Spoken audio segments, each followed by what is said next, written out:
Hello అండి, అందరికీ నమస్తే. నేను మీ Swathi. Welcome back to our channel. So ఇవాళ రెసిపీ ఏంటంటే ఇంట్లోనే పిజ్జా ఎలా తయారు చేసుకోవాలో చూసేద్దాం. దట్టు ఎయిర్ ఫ్రైయర్లో. చాలా అంటే చాలా సింపుల్ అండ్ ఎమ్మీగా వచ్చిందండి, అందుకే మీతో షేర్ చేస్తున్నాను. సో మనకు కావాల్సిన ఇంగ్రీడియంట్స్ ఏంటంటే పిజ్జా బేస్ అండి, అది మేము బయట తెచ్చుకున్నాము. అండ్ దెన్ టొమాటోలు, అలాగే ఆనియన్స్, క్యాప్సికమ్. సో ఈ ఫ్రెంచ్ ఫ్రైస్ వచ్చి జస్ట్ ఆప్షనల్ అండి. అండ్ చీజ్ వచ్చేసి 2 టైప్స్ ఉంటాయి కదా మనకి, అంటే నాకు తెలిసినంత వరకు మొజరెల్లా అండ్ స్లైసెస్. మేమైతే మొజరెల్లా యూస్ చేస్తున్నాము. అండ్ కేఎఫ్సీ సిగ్నేచర్ సాస్ అనేది ఇప్పుడు దొరుకుతుంది కదా, బాగా అవైలబిలిటీలో ఉంటుంది, చాలా మంచిగా ఉంటుంది, చాలా స్పైసీగా సూపర్గా ఉంటుంది. సో అది కూడా మేము యాడ్ చేసుకుంటున్నాము. అండ్ నార్ నుండి తీసుకున్నాము పిజ్జా సాస్, సో అది కూడా యాడ్ చేసుకుంటున్నాం అనమాట. సో పిజ్జా బేస్ మీద మేము ఇప్పుడు ఏమేమి యాడ్ చేసామంటే నార్ పిజ్జా సాస్ ఒకటి, అలాగే కేఎఫ్సీ సిగ్నేచర్ సాస్. ఈ రెండింటి కాంబినేషన్ చాలా బాగుంది, అందుకే రెండింటిని యాడ్ చేసాము, చాలా మంచిగా అనిపించింది.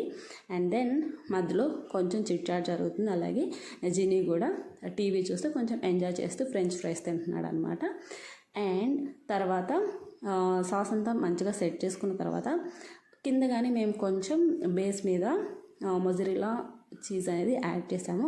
యాక్చువల్గా అవసరం లేదు, పైన ఎక్కువగా యాడ్ చేసేస్తారు, కాకపోతే మాకు అంటే డబుల్ చీజ్ కావాలి అన్నట్టు కింద కానీ కొంచెం యాడ్ చేసాము. అండ్ దెన్ మన వెజిటేబుల్స్ ఉన్నాయి కదా, అవన్నిటిని ప్లేస్ చేస్తున్నాము. ఇంకా మనం బేబీ కార్న్ కానీ, ఇంకా మనకి ఏమన్నా వెజ్జీస్ ఉంటాయి కదా, మష్రూమ్స్ కానీ, స్వీట్ కార్న్ కానీ, ఇవి కానీ యాడ్ చేసుకోవచ్చండి. చాలా ఎమ్మీగా ఉంటుంది టేస్ట్. మేమైతే ప్రజెంట్ ఇంట్లో ఏమైతే ఉన్నాయో వాటిల్ని యాడ్ చేసుకుంటున్నాం అనమాట. అండ్ ఫైనల్గా మళ్ళీ కొంచెం పిజ్జా సాస్ యాడ్ చేసుకొని చీజ్ కానీ యాడ్ చేసేసాము.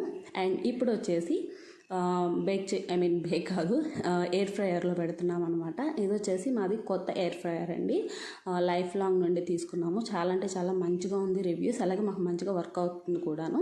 సో దీని ఫుల్ వీడియో కానీ నేను త్వరలోనే పోస్ట్ చేస్తాను, ఓకేనా.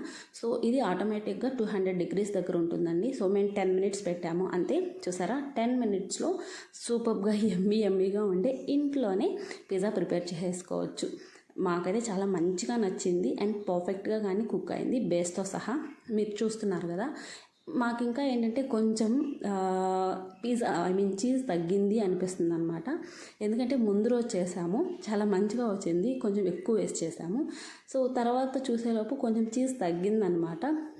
ఇంకా వీడియో చేద్దాము అని స్టార్ట్ చేసాము. సో అదే కొంచెం డిసప్పాయింట్ అయ్యామన్నమాట, కొంచెం చీజ్ తగ్గింది, ఇంకొంచెం ఉంటే భలే ఉండేది అని. కానీ బట్ స్టిల్ చాలా అంటే చాలా బాగుంది టేస్ట్ వైజ్. హనీ పాప ఆల్రెడీ రివ్యూ ఇస్తుంది అనమాట, సూపర్గా ఉందని. అండ్ దెన్ తర్వాత నేను కానీ తింటున్నాను, నాకైతే చాలా మంచిగా నచ్చింది.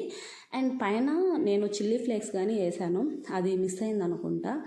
సో అదనమాట, చాలా మంచిగా అనిపించింది నాకైతే. అండ్ మన జినీ బాబు కూడా తింటూ ఉన్నాడు పక్కన.